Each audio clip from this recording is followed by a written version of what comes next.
Uthema usumdalilo Adam umumbe ngothulo omhlabathi lithi izwi lakho Nkosi wawusuyamphefumulela kanjalo waba umphefumulo ophilayo.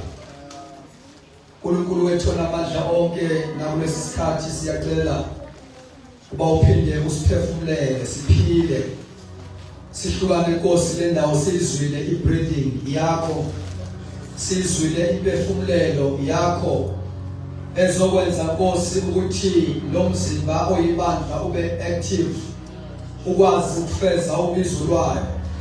uNkulunkulu wethu onamandla onke siyakholwa Nkosi amandla kaMoya oyingcwele enza umsebenzi ongenakwenziwa ngabantu, enza umsebenzi ongenakwenzeka ngezinye indlela. Inhliziyo yethu siyivulile uNkulunkulu wethu onamandla namhlanje emini. uNkulunkulu wethu othandekayo siphefumulele. Moya oyingcwele khuluma nathi ngegama lika Jesu waseNazaretha. Zenzele ibandla lakho ozosebenza ngalo, zakhele abantu bakho Nkosi, zivusele impi yakho yeyinsuku zokugcina ngegama lika Jesu. Baba wethu onamandla onke, equip us, prepare us, my God, ngegama lika Jesu enamandla. Oh rabashanda rabakora bashanda. Siyabonga Baba wethu othandekayo, speak to us. Wenzele Nkosi igama lakho dumo in Jesus mighty name. Amen. Asiphinde sibingelele bathandekayo befundisi bonke bakule district omama mfundisi organizers. Sibingelele kakhulu comment yabantu abasha abantu abasha bonke abantwana baka Sunday school. Sibingelele uNkulunkulu my wife ngegama leNkosi yethu Jesu. Sanibona bathandekayo. Siyafisa ukubasibonga kakhulu eNkosini. Sibonge kubefundisi nekomiti yabantu abasha bonke kuhle eNkosini ukuthi uma besathandaza behlela ufike in their mind ukuthi singaba khona kule weekend. Sibazi ukuba sizokhonzana ngezwi leNkosi, asithathi light futhi asithathi njengento that we deserve, or to us is an honor that we do not deserve ukuba sikhona kule ndawo to share the word of God. Thank you so much for welcoming us and also for your hospitality. Sihlale kahle kakhulu nalabo enisikhona khona ehotel, sathutha kahle nabasilasi, siphathe kahle nayo indlela bathandekayo. Siyabonga uNkulunkulu in as much as sesibuyela emuva kodwa siyafisa ukusho ukuthi enhlizweni yethu bekusemnandi ukuba sibe kunye nani. Amen. Njengoba eshonele ubaba uHlathwayo sizophuma siphuthuma bathandekayo ukwenzela ukuthi singafiki ilanga seshonile akujabule kahle nasekunyama. Amen. Thank you so much bantu abasha, siyakhulekisa nebandla lonke kwi-district yonke lisikhulekise nathi. Sibonga kakhulu, sifunda okuningi nokubambisana nje phakathi kwe-youth nabo mama. Akujwayelekile lokhu lasoka khona ukuthi omama baba hands on emsebenzini wabantu abasha. Angibonga igama leNkosi. So siyabonga uNkulunkulu kakhulu ngendlela engamalisayo. I don't want to waste time bathandekayo. Indaba yami ehlalayo nje enhlizweni yami Izenzo chapter 1 verse 8.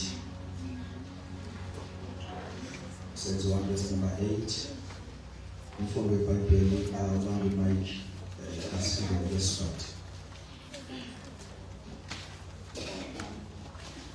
Izenzo chapter 1 verse number 8. kodwa nine niyawugcwaliswa ngemandla nasefikile kini moya loyingcwele. Niyawuba bofakazi bami eJerusalema naseJudiya lonke naseSamariya kuze kube ngusekugcineni kwemhlaba. Amen. So kuyasithanda isizwe sithi ngizogcwaliswa ngamandla. Kanti isizulu sithi nizokubukela amandla. Ingathi wait kakhulu bethi ngizogcwaliswa ngamandla. Amen. Ngicela ke sikhulume ngale topic ethi the inherent power of God. Inherent, I-N-H-E-R-E-N-T. The inherent power of God. Amen. So we are able to how to receive this power and also how to operate in the supernatural power. How to receive and how to operate in the supernatural power. Siphila esikhathini sama spirits. Esikhathini semimoya. Esikhathini samandla amaningi anhlobo from the kingdom of darkness. But it's like ibandla alinaki indaba yamandla. We don't even teach about the Holy Spirit. We don't have time to teach, to encourage ibandla. As a result, we become a victim of their spirit. Imimoya manifested from the kingdom of darkness. We are victims of the evil powers. Why amandla is now amandla are far above all other powers. Which is uthi Luke, I think 24. Uthi you shall receive power from on high. You know, the one you shall receive power. God from on high. Izomulisa amandla avela ngasendle. So le ndawo ethi avela ngasendle kusho ukuthi uJesu uya acknowledge other powers. There are other powers that are mighty. But lava wenu will come from above. And he who comes from above is above all. He who comes from above is above all. We shall receive power from on high. So amandla akithi, amandla esithenjiswe wona njengebandla, amandla ayiportion yebandla, anamandla that are far above all other powers. Ngamanye amagama thatha amandla abathakathi uwabekela. The power that you have is above. Thatha amandla inyanga uwabekela. The power of the church is above. Thatha amandla abathandazi. Thatha amandla imithi yodokotela. Not even to use medication, but the power that you have is far above the power of Panado. Panado cannot heal. The treatment that dokotela ayelaphi. Iyasithiba isifo. There is only one power that can bring healing into it. It is the power of the Holy Spirit. Ngegama laJesu. Peter no John we level they crippled ihlezi we beautiful gate but silver and gold just now, but what we have isikhathi sokuthi bandla lazo ukuthi linani. What we have. Hallelujah. What we have. Glory to Jesus. What we have, we give it unto you. But in the name of Jesus. To you through the name of Jesus. The name of Jesus becomes a channel on which we release power. Namanda as well release neswasho, as well release mafuta, so release angeka.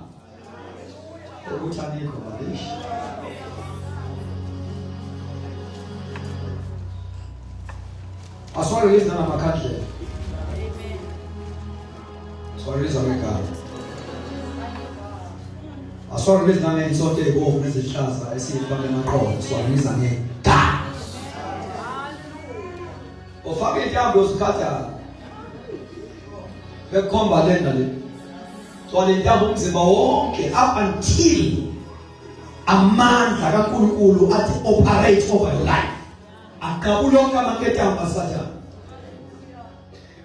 Inherent power of God. How to receive and operate in the supernatural. We talk about you shall receive power. What's the power?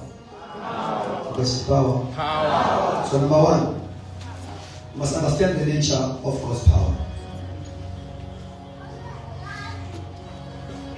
You must understand the nature of God's power. This power is inherent. Kushikamanda lawa uNkulunkulu our depositor kit. Uma eselithi kuba kithi ukuthi siyawasebenzisa noma cha uNkulunkulu kasangeke. But this is inherent power. Ukona bazala? Amen. Ukona bathanda? Amen. Once amandla bakithi kusho ukuthi kunezinto uNkulunkulu angeke asazenza. Ngoba amandla okwenza asekithi. This power is inherent. Abonga kwa Jesu. Ingakho lamandla uma esekithi. Ithi iBhayibheli you shall lay hands upon the sick. You shall. So don't involve God as you pray for the sick. You must do it yourself. Amen. We don't involve God. I said to Baba, please, no, you shall lay hands upon the sick. Amen. You shall cast out devils. As Jenny Kulu Baba Lago Toba Matimon. Kutwa wena akipe. But the power is in you. Amen. So, umbe umuntu izandla egula. Awumbeke izandla then address uNkulunkulu. No, uyendaweni wrong. Uyendaweni wrong. Umubeke umuntu izandla awuthi baba nangu umntwana wakho uyagula. Ngiyacela Nkosi umphilise. Kusho ukuthi lawo prayer ikhuleka umuntu onga-understand amandla nawo. Ne-responsibility, i-role uNkulunkulu amnikeze yona when it comes to healing the sick. Yithi esiphrisa abagulayo ke uNkulunkulu. Hayi abangizwa. Yithi esikhipha amathimon akusiyo uNkulunkulu.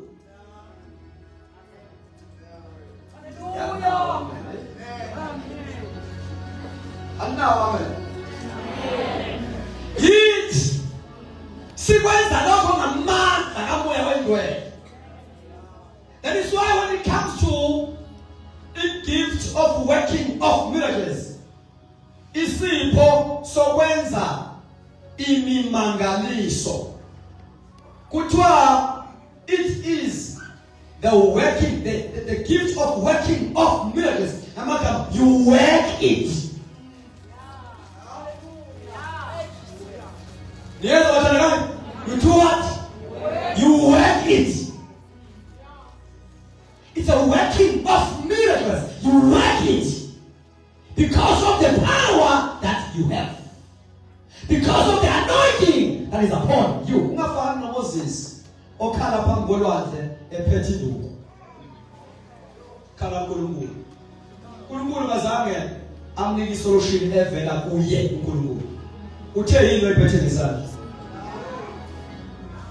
wathi Moses mfethu wathi khomba ngayo ke lonto mina ngina solution kuwena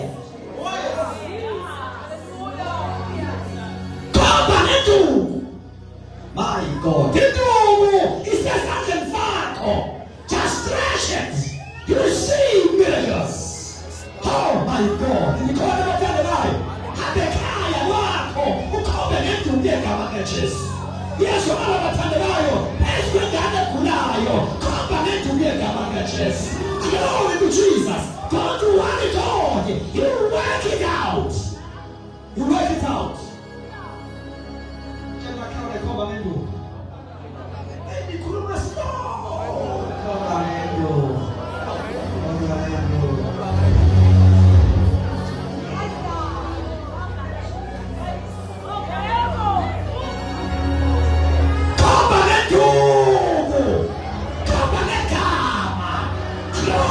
Jesus, uzawenze umsholo in the name of Jesus.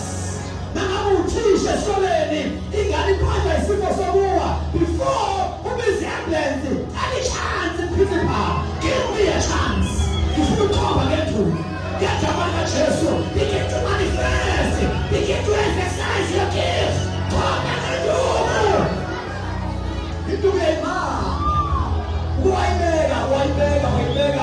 wayibeka palace wayijujela yachika yaba inyoka wazama uFaro nakubiza izenze njalo izanusi zakhamba phansi washo ukuthi laMoses zidla zonke why you must be bold ngenduku ukuthi ngenduku esiphethe izidla zonke kaFaro hallelujah izidla zonke kaFaro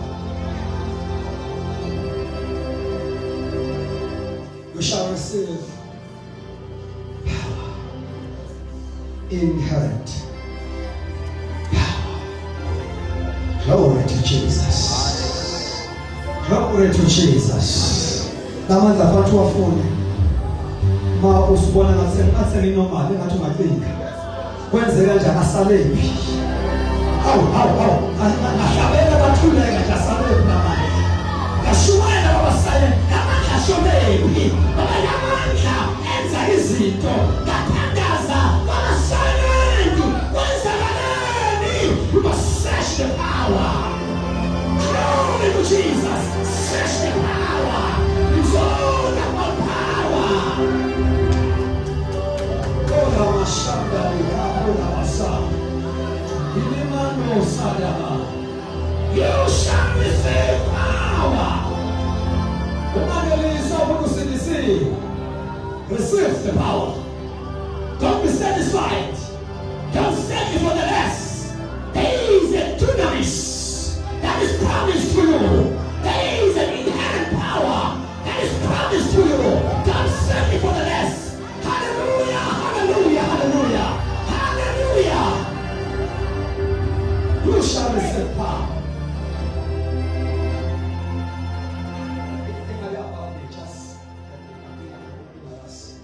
We shall receive power. So the power of God is inherent. It flows from God. Or it flows from who God is. I want you to underline that. This power flows from who God is. Yingakho angamandla angaphezulu kwamandla. Because this power flows from who God is. He is the Almighty. He's the Almighty. Almighty. And as we explain the nature of this power, where power is a Greek word, or the Greek word for power is dunamis.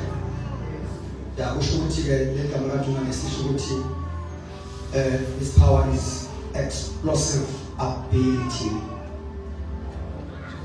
Explosive ability. Amanda, my servants are following okay in this program.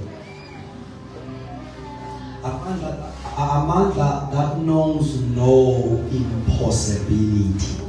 Yeah. Can I repeat myself? Amandla that knows no impossibility.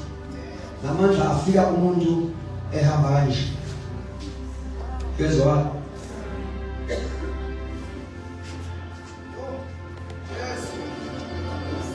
Afika umuntu ehamba kanje. Bese kuthi ulamandla isidunamis. His power cannot be limited by the power of stroke.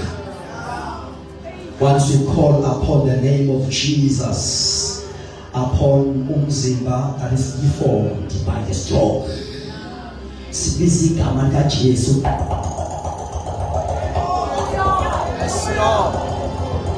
And this is a season of miracles. This season of signs and wonders. And this is a generation of signs and wonders.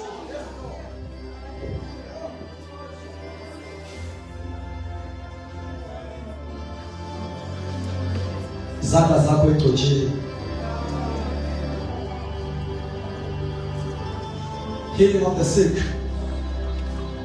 It's a role of all believers. Doing miracles is the role of all believers. Mark chapter 16 verse 17, these signs shall follow those who believe, not pastors, not prophet, not evangelist, those who believe. It is dunamis, meaning explosive ability, supernatural force. It's a force, a supernatural. It's a miracle working energy. It's a amandla athi uma ngabe emphezu wakho akwenze lamandla ube miracle worker. Lamandla mase emphezu wakho you can be the sick. Lamandla mase emphezu wakho you can perform miracles. Uyintombazana, umama, ubaba, uyinsizwa. Once afika phezulu kwakho lamandla you can perform miracles. Amen. So lamandla is not a human strength, not emotions. Guess what? Amen. It is a divine enablement. What is the source? What is the source of this power? What is the source of this power? Lamandla comes only through the Holy Spirit, not effort, not education. Ingafunda ngogode ngene theology. Lamandla watholakala ngetheology. Here's what? This power does not come through effort or education. It only comes through the Holy Spirit. You shall receive power when the Holy Spirit has come upon you. Glory to God. It's not by might, it's not by power, it is by the Spirit. So, you don't work for power. You don't learn for power, but you receive the power. You call it. You receive the power. Is available for all those who believe. Is available. Now, also how to receive the power from church. How to receive the power? Number one, salvation comes first. Salvation comes first. Lamandla akwangcwele akwazi ukwehla phezulu abantu abangasindiswa. Noma mazila uye entabeni uthi uyofuna amanzi uzothola amanye hayi kamangcwele. Okay. Yeah. Yabona abantu abazila bengasindisiwe. Bawuphulele entabeni bengasindisiwe. Bebafuna amanzi. Bazowathola kodwa hayi bayozikhuluma. Lazonke lezi ikolo ziyazi. Amasulumane ayazi. Even amathebeli worshipers ayazi ayafasta. ama-satanists ayafasta. So ukuthi uyafasta akusho ukuthi ukhulela kaNkulunkulu ophilayo. And akusho ukuthi umoya operator ngawo mofasta is the Holy Spirit. You may have power but another power. Ingakho kuyingozi noma usindisiwe. Ukhona noma njani?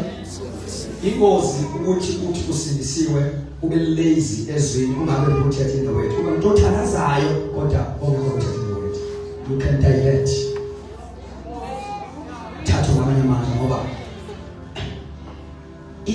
prayer iya expose to the realm of the spirit. Ukhona bathanda a prayerful someone is the one who is exposed to the realm of the spirit. So the more you pray, the more you intercede, is the more you are exposed ezweni labomoya. So any spirit, if you don't have the weight, any spirit can divert you. There are two ministries that expose us to the realm of the spirit. Amen. It's a ministry of prayer. Number two, it's a ministry of prophecy. Abantu abana prophecy, those people are exposed to the realm of the spirit. If they are not full of the word, grounded in the word, we are once ukuthi iministry yakho as a prophet ihijack. Uthi the gift of prophecy, uthi the ministry of prophecy, kodwa the prophecy yakho ibe nezinto is so strange. Because you were hijacked by spirit. You are a prophet but void of the word of God.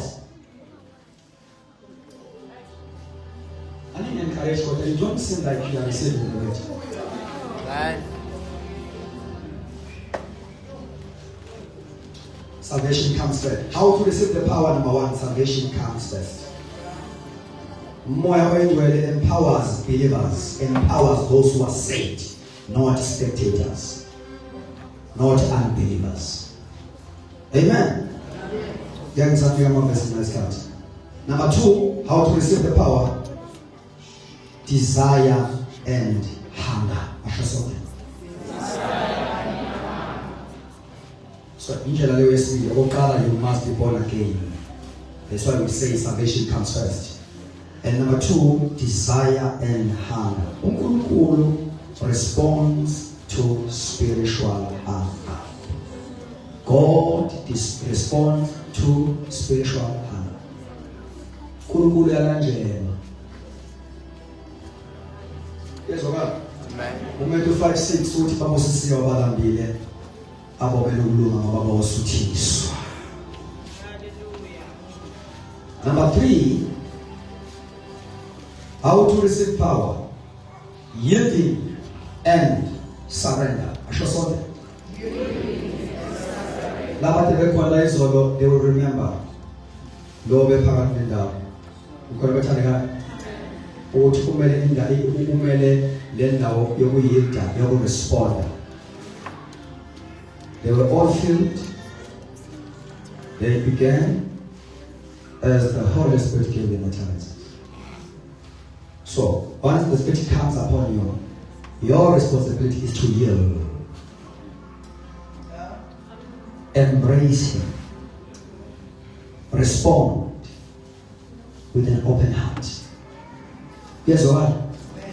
So, that is number 3, one of the ways of receiving, yielding and surrender. Power flows through yielded vessels. Konza uNkulunkulu ngokumfuna. Konza uNkulunkulu ngokumlambela. Yield to the promptings of the Holy Spirit. Number 4, how to receive power? Faith and expectation. I understand the issues about therapy. Faith and expectation. Have faith and expect. Have faith and expect. Let ukuthi ifamily kaCornelius kwenzeka imiliki lapha chapter 10 New Testament. Very unique thing. Sawubona le nto. Ngicabanga aphindanga ibona. Lo ngayigcina lapha I'm not sure ukuthi khona isiyaziyo. wenzela imiracle emzini kaCornelius. The house of Cornelius was not born again. uNkulunkulu Cornelius wabizwa uPeter ukuthi azoshumayela la alethi ivangeli alethi gospel kule family. Cornelius wabiza yonke ifamily yakhe nokhazini bakhe babala, all are unbelievers. Kuthiwa ke I'm chapter 10 book of Acts chapter 10 verse number 44.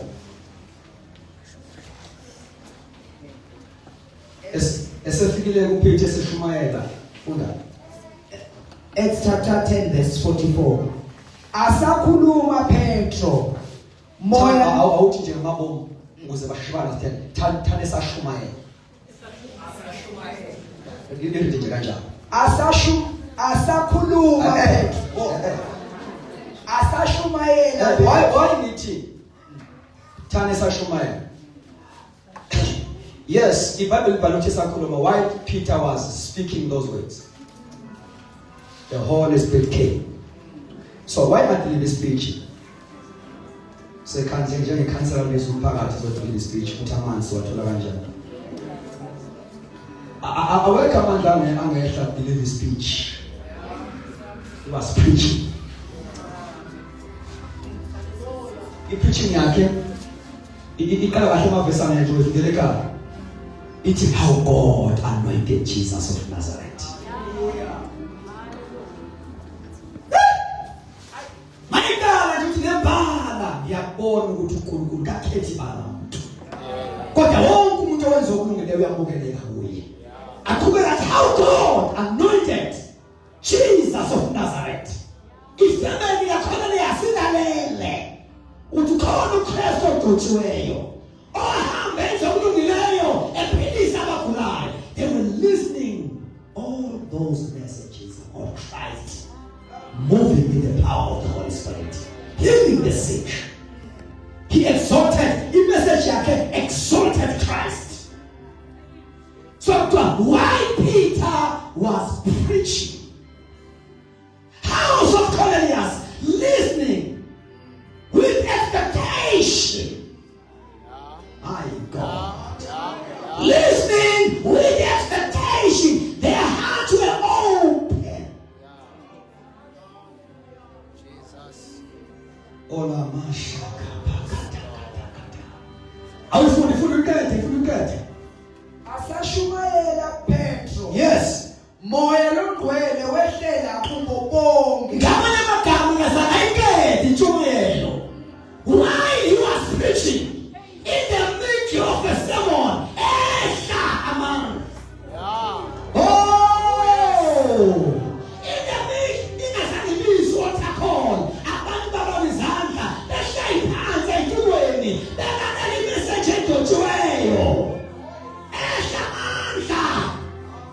You can receive the Holy Spirit while you are listening to an anointed message. That is another how part. How to receive the power. You can receive the power as you listen to the anointed message. The face is doing good thing to Malay. Amen.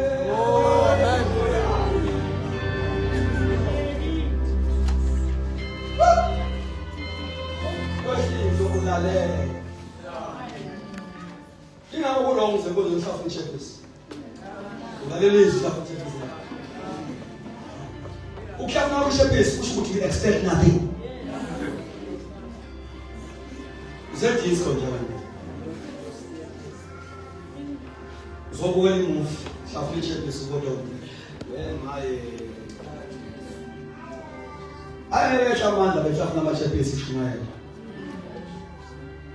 because chewing a gum take 80% of your attention. Beside 20%. Go and study about chewing a gum. How does it affect concentration? It takes the whole 80%. That is why I'm talking in your studies, avoid chewing gum because it takes your concentration. Actually, kusho ukujwayela uNkulunkulu. Usufikela khona usumdala usuyabukela enkonzweni. Sekufanele ukukhula abantu usukhulile wena right. Akukhula abantu umuntu akhalisa abantu swaba right wena. So ihlala nechephisi enkonzweni uyibukele nje ukufika abantu befika uZulu. Awuyashumela uZulu. Awusapha ayisente kafetayo.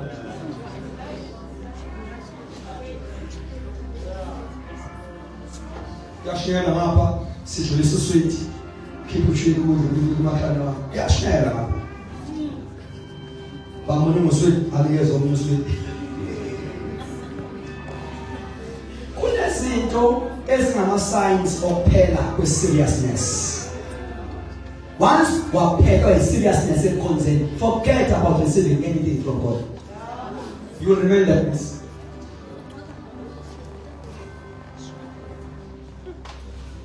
Moyo ngolafundisa ngisesemusha ngakagana ukuba serious ekhonzeni.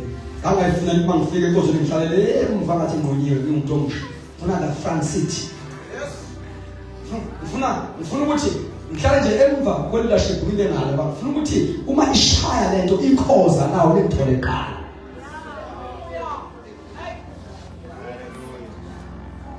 Funa uNkulunkulu ediliza la ngeke yakhe mayidiliza ianointing itholisa fresh. Laba yabasemva bathole ama cramps. Imvuthuluka.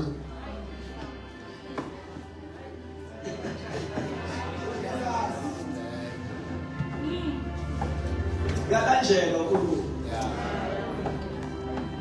Yalanjela uNkulunkulu. No ukubhala igcwale ngithenga enye ibhala igcwale ngithenga enye ibhala igcwale ngithenga enye.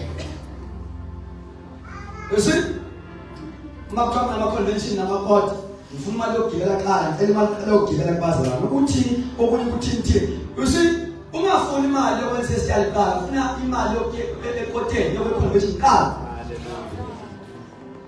Maunenkinga ukumaintaina inole zakho gula. Yeah. Kakade manje umuntu omusha uya student. Why you worry yourself about my style when I'm at words? Seek God. Ndiye inkonzo esiyaphenduka abayiputhi contest inkonzo. Siyenkonzo likoshuthi ithombe. Namathupisa amasha nama-style amasha nama-props amasha. Please ngiyashukela lapha nje kuthiwa uyoqeda libalisa into oshuthi abandla.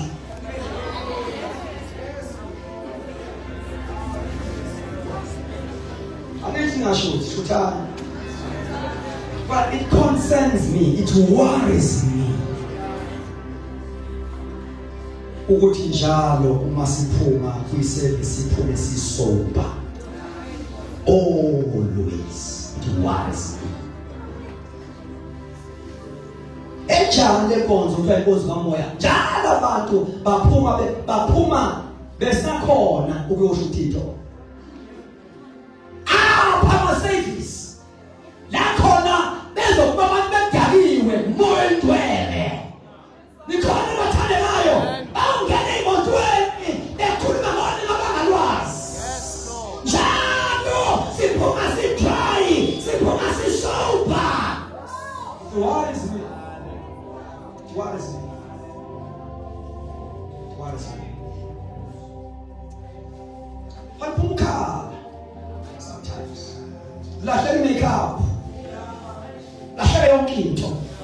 Khona ikhofi enkonzweni kungizuse ekhaya. Ngoba kwehla amandla enkonzweni akubamba wayikhohle ukuthi uyi-HOD esikoleni. Wayikhohle ukuthi uprincipal. Kuyezokala abathandekayo. Ayehla amandla. Abantu abadrowned under the Holy Spirit.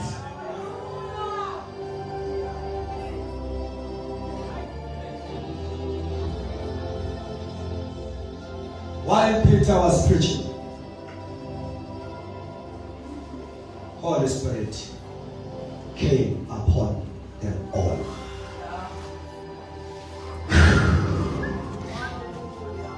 While Peter says, "Aphela ijumayele njalo."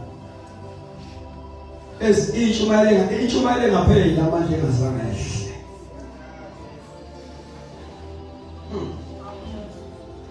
Intshumayelo engapheli amandla engazange ehle.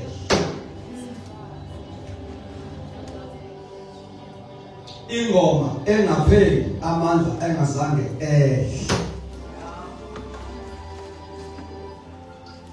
Kuba khona i-misunderstanding between abantu abasha nabantu abadala endabeni yokuthi uma kwehla umdlalo kade sikhonza ngengoma noma lekwaya, abantu abadala bathi no ayishayi izandla la ekhaya.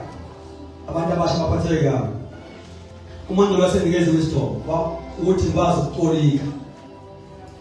Nikhona bathandekayo? Lento enzala le-misunderstanding. Laba abadala bane experience abasha bangenayo. Laba dala bayazi bekwenzakalani. Hayi ngoba izandla zingashaya. Bahlushwa experience abanayo ngokusebenza kakhulu. Ukuthi ikwaya yala ekhaya ibingehli la amandla ehlanga. Engashaya izandla bekwehla amandla abantu badumise. So bawalisha experience. And that's why bethi ayishaya izandla. He says, "We clap your hands, celebrate, make a joyful noise." It is written, but you experience it. Whenever someone is worshiping God, power must come down. Power must come down. Glory to Jesus. Hallelujah. Imandla liphakame libonke lidumise. Kungekho ukuthi akensi akubazama izandla bazalwa. Power. Power. Power. Power. Power. Tola mashay. Power. Nitona bakabasha. Iskani samandla besi. Iskani somphulo amajoba esitha by the anointing of the Holy Spirit. Amela amandla atholakala when people are prayerless. Bezenkonzweni benga-expectile. Bezosho ukuthi ithombe. Bezoveza ukuthi uthungisile.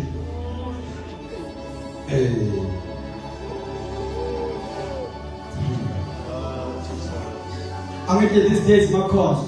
Uthola ukuthi ikonzo ngama-convention nangamakhonzo kuvulwe ngomkhuleko. Kuze kucishe kwezweni abantu basathwaza phandle. Bazibona nginani ngaphakathi bazibona sivulile inkonzo. Beyaphi la? Kulumushaka asiyeshona esikhulu abantu abadala babhizi amamaphupha eqinda inkonzo sivuliwe la. These people are not hungry, they don't know why they are here.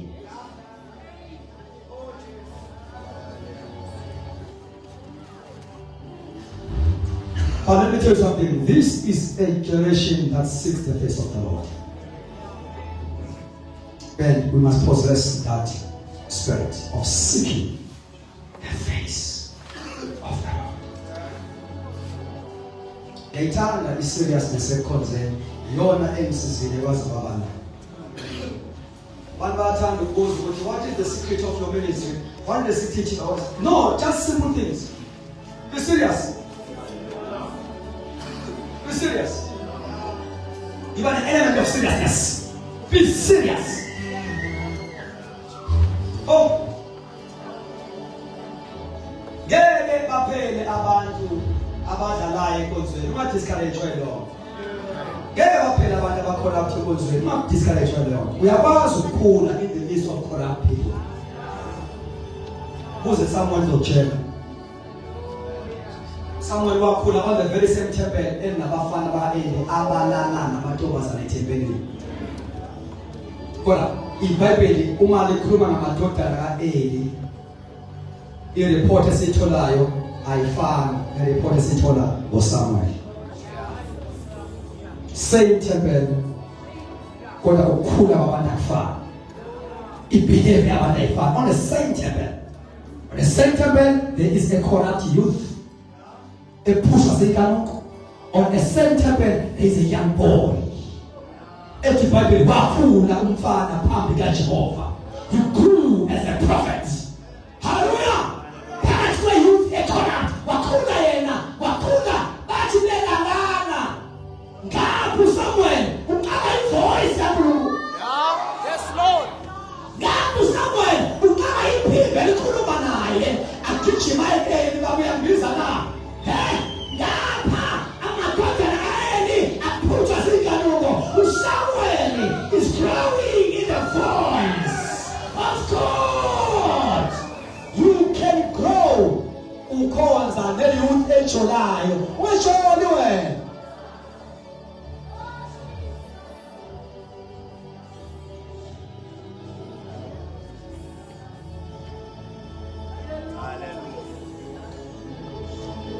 Ungajoli wena.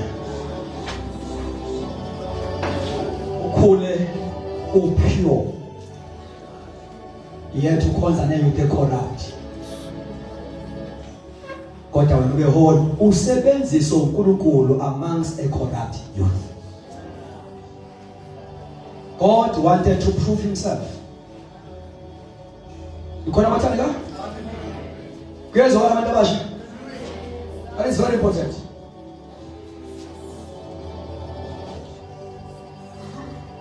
Wakhona umfana phambi kaJehova. Unina edezenza close monitoring lomfana ezekhula. Abona ukuthi leli jazi seliyamphintsa amthundile. A boy was growing in anointing. Mfana wahambe ngogcobola izolo. Shita amajazi. Yes, Lord. Namhlanje uSamuel lokhu kusasa uselaphaya ushita amajazi. Kuyazwakala abathandekayo, anointing ebehamba nayo ngo-2025 ayifani neka-2026. A boy is growing in the temple. I pray for the spirit of Samuel upon your life. Ngegama likaJesu, may you receive the spirit of Samuel. Awungathuna mani bantu abasha. Nkosi yami.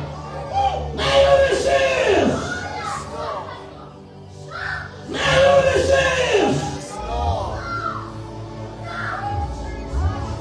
May you receive. Pada mashende. May you receive the spirit of Samuel upon your life.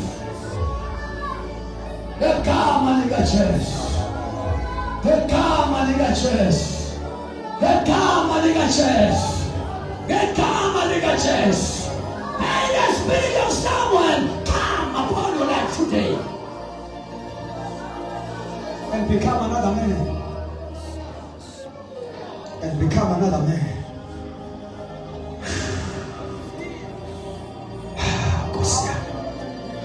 Now, since we are saying how to operate in the power. Only the nature of this power, and someone how to receive this power. Now, how to operate? Because this power is given for purpose, not for display. It's given for purpose, not for display. It is for a purpose. Amen. Amen. Now, number one, another point, how to receive, how to operate in the supernatural power. Number one, power to be a witness. Amandla akwenza ukuthi ukwazi ukuthi share your faith. Amen. Amen. Niyoba ngofakazi. Power to be a witness. So, kungame magama lamandla anikeza boldness to testify. Lamandla anikeza authority to testify. Ngapho umuntu omusho sindisiwe kodwa oshayi. Full of fear. Akwazi ukutshela abangani bakho ukusindisiwe. Sindisiwe phela mawula inkonzo. Because awunayo boldness. Number two, how to operate in the supernatural power. This power is power to demonstrate the kingdom. It's power to demonstrate a kingdom. Amagama lamandla lawo uJesu uthi uma ngikhipha amademon omoya ngcwele uthi umbuso sewufile. So if we say this power must operate ngawo, we demonstrate the kingdom of God. Kusho ukuthi this power is powerful healing. Alamandla we can heal the sick, as I've said. It's powerful deliverance. It's powerful signs and wonders. There is no reason why ebandleni kube silent if lamandla ekhona. There is no reason why ebandleni bekhona abantu abakronika abangaphili lamandla ekhona. Size understand izifo. Usibize uzibize ngesifo wena uthi ngingumuntu kaShuwele. Usisiwe njalo. Awuseke umuntu kaJesu umuntu kaShuwele. Umuntu wamathambo. Ngiyangazi bazalwane basebusika ngkhonza nomuntu wamathambo.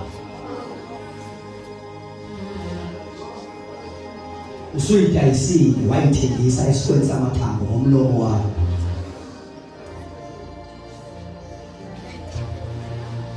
Number 3, this power flows through obedience. Moyo is given to those who obey.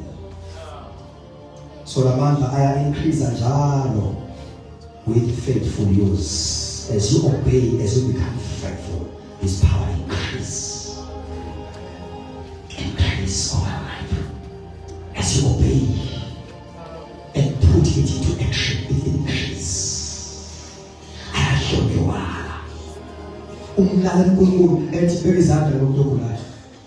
Ungalaleli uvalo, lalela ivoice kaNkulunkulu beka izandla. Ayikathi ukhulekela umuntu ogulayo, ifaith yakhe iyakhula, engathi akakhuleka ukhulekela omunye futhi. Usekhaya gcwele ifemeli abe mhlawumbe kunomcimbi okhona. Bekho umuntu ogulayo ongathi namahloni. Uvela ukhona ukuthi the spirit of God is upon me. He has anointed. Among the family members, there is someone whom the Spirit of God is upon him. Now the gula efita. Umndeni wethu konke ukamke a young person full of the Spirit. Hallelujah. Ekhona ukuthi umoya wenkosi uphezu kwakho. Abeke izandla umuntu ofithayo athi in the name of Jesus. Hallelujah. Uphume idimoni ofita aphile umntwana. Your faith grows, anointing increases, and you are getting ready for another war. You are ready for Goliath. Close. Goliath. You remember fire.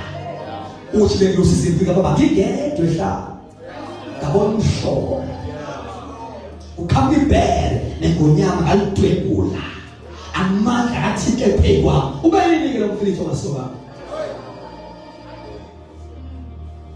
lamandla asebenza emfaneni obovanyana omncane lamandla knows limited ngenxa ye-age yomuntu bese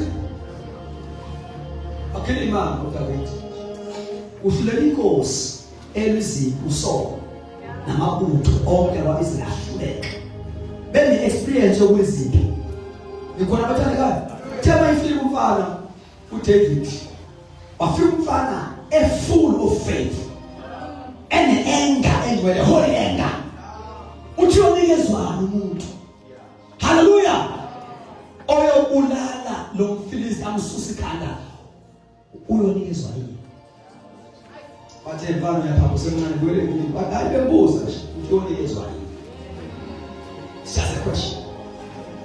Ngoba alekathi befull of fear lo mfana uyabuka nje ngelikhanda namhlanje izodliwa zethu zezulu.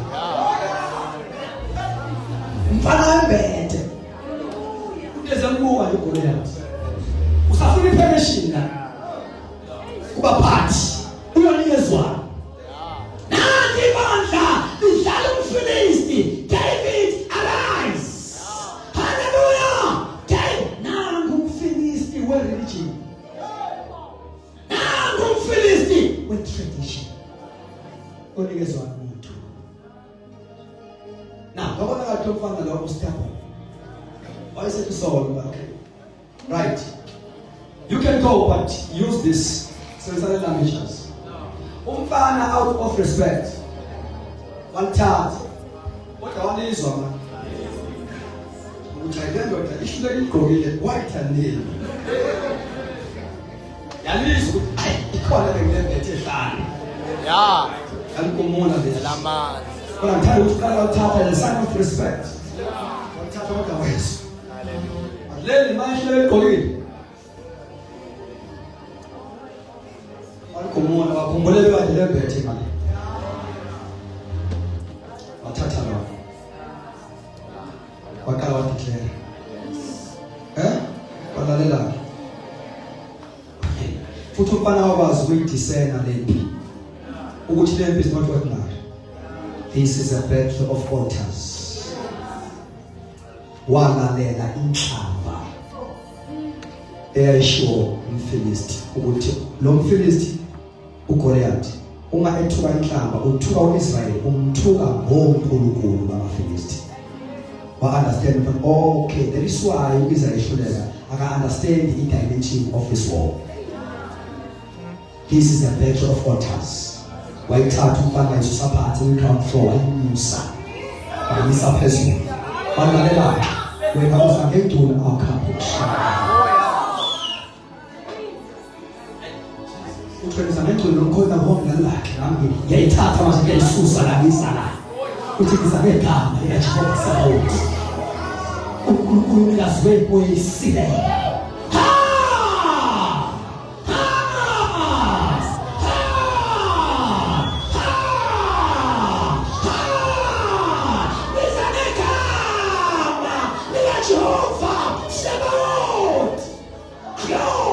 Jesus, Madame Mfana went a prophetic declaration. A declaration of faith. Unamhlanje ikhanda lakho liyawuhluka zinyoni zezulu. Ngegama likaJesu noma ngakushayi kodwa already ngiyalibona ikhanda lihluka zinyoni zezulu. Mantosha phakada, rimantola bashaka. Namhlanje ikhanda lakho lihluka zinyoni zezulu.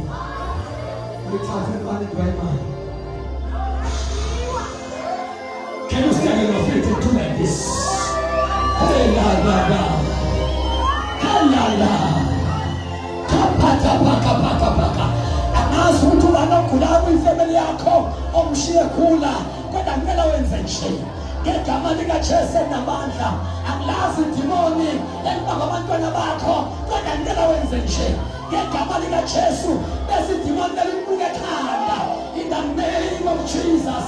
Ngegama likaJesu namandla anglazi idimoni elisemshado wakho ngiyathatha idwayimane. Ngegama likaJesu mangeke wenze nje. Ngegama likaJesu ikhanda zawenzeka in the mighty name of Jesus.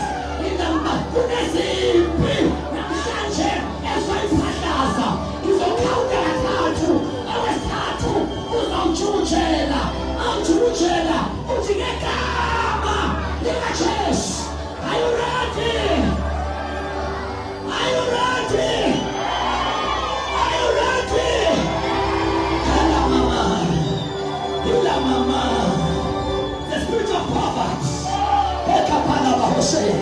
Ngegama likaJesu. The family curses. Ngegama likaJesu. One. Are you ready? Ela mama. Kura bashante pala.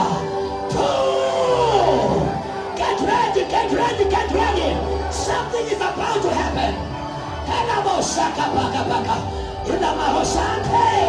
Get ready. Three. Ngegama likaJesu. Yes. Akesimonge sonke.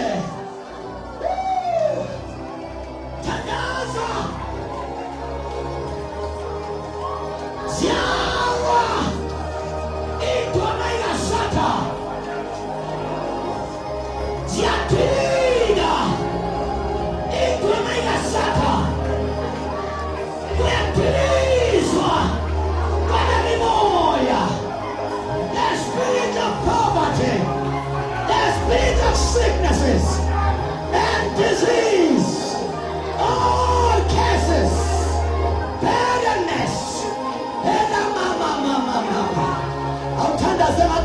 Masante. Awehle wenyuka. Awehle wenyuka. Ngegama lika Jesu. Awehle wenyuka. Move from that chair. Utshela uSathane, I come in the name. I come in the name. I come in the name. Here I come. Here I come. Here I come. Shapapapapapa. Enta kapalika bosh. Ela mama. Kuna Masante. Ila baba. Kuyenzeka. Kuyenzeka. Bayaphinda bagulayo. Ngegama lika Jesu. Yabaleka imimoya.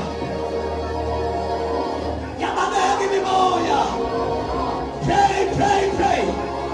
Tandaza watu wetu. Umakhelwane. Shamanda. Phela bana. Shamakapakala. Phela baba kunento ephikayo. Kunento ethikayo. Ngegama lika Jesu. Kungibili cancer. Cancer yegazi. Cancer esibeletho. Cancer yamathambo. Yangibilika. Ngegama lika Jesu. The supernatural. The dynamite. Hey! We are China.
Close your eyes.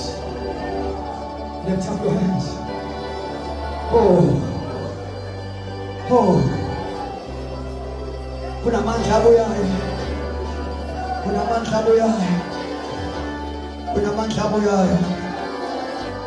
I want to pray for all intercessors, all prayer warriors. Abantu abanamhlanje fundisa Nkosi izandla zami kulwa. Fundisa Nkosi iminwe yami uhlasela. Train my hands for a war. Train my fingers for a battle. Hey, abantu abathi I need Jeremiah anointing, who was anointed to uproot, who was anointed to demolish, to destroy. Yes. Mausho njalo ngamusunda.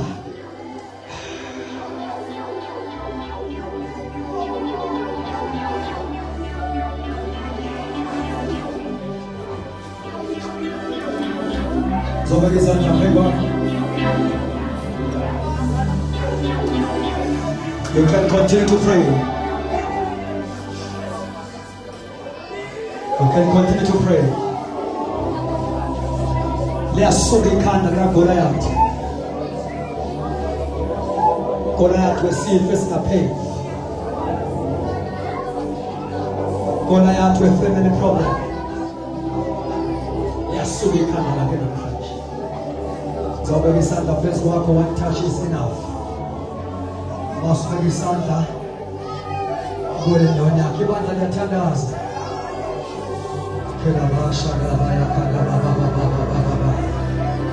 Train our hands for war.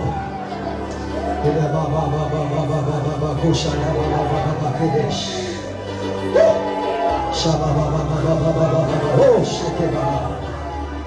yes. I'm going to my sister. Take it. Take it. Down on the chest. Woo. Yes. Akona manza. Izibandwele enza izinto in a very miraculous way. Ekama lika chest. Ngizumlilo kamoya ngcwele. Ngizumlilo kamoya ngcwele. Kelibandla ngaye ukuthandaza. Pray. Nkosi yami. Yes. Now slowly Zanda, you can be free and go back to your place. Just take the power by faith. Allow the anointing to train your hands for home. In the name of Jesus. Uthatha umlilo njalo. Kunomlilo uthathayo. Don't take it lightly. Egameni likaJesu, even your prayer life will never be the same. Please come closer. Come closer. In the name of Jesus. The name of Jesus. Where's the come. La baba shoka baba baba. Sheka kaliba karababo shatapaka la baba sate. Ekama liga chest.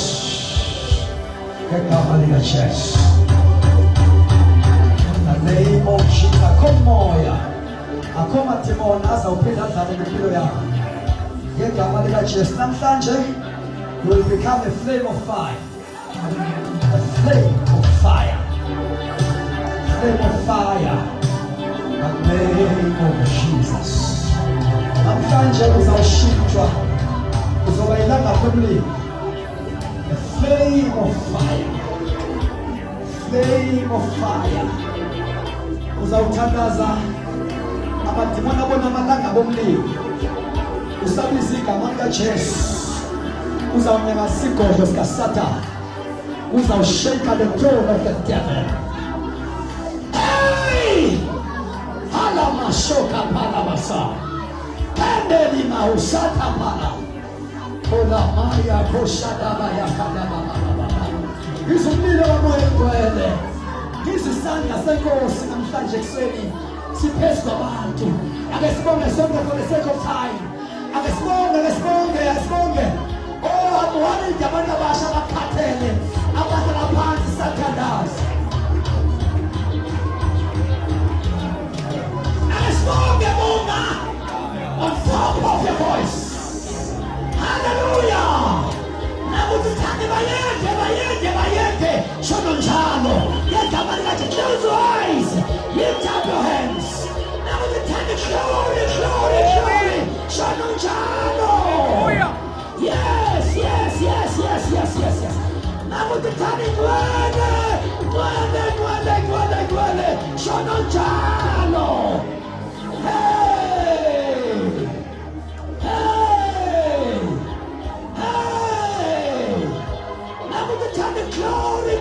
Glory. Shono njalo.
Ayakashuma maketa ngobumnyama.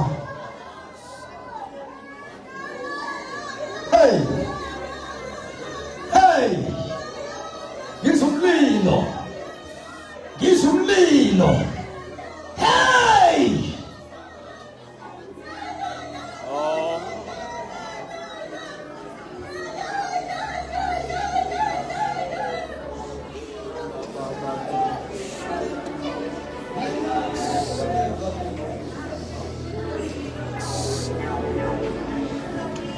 And I believe I love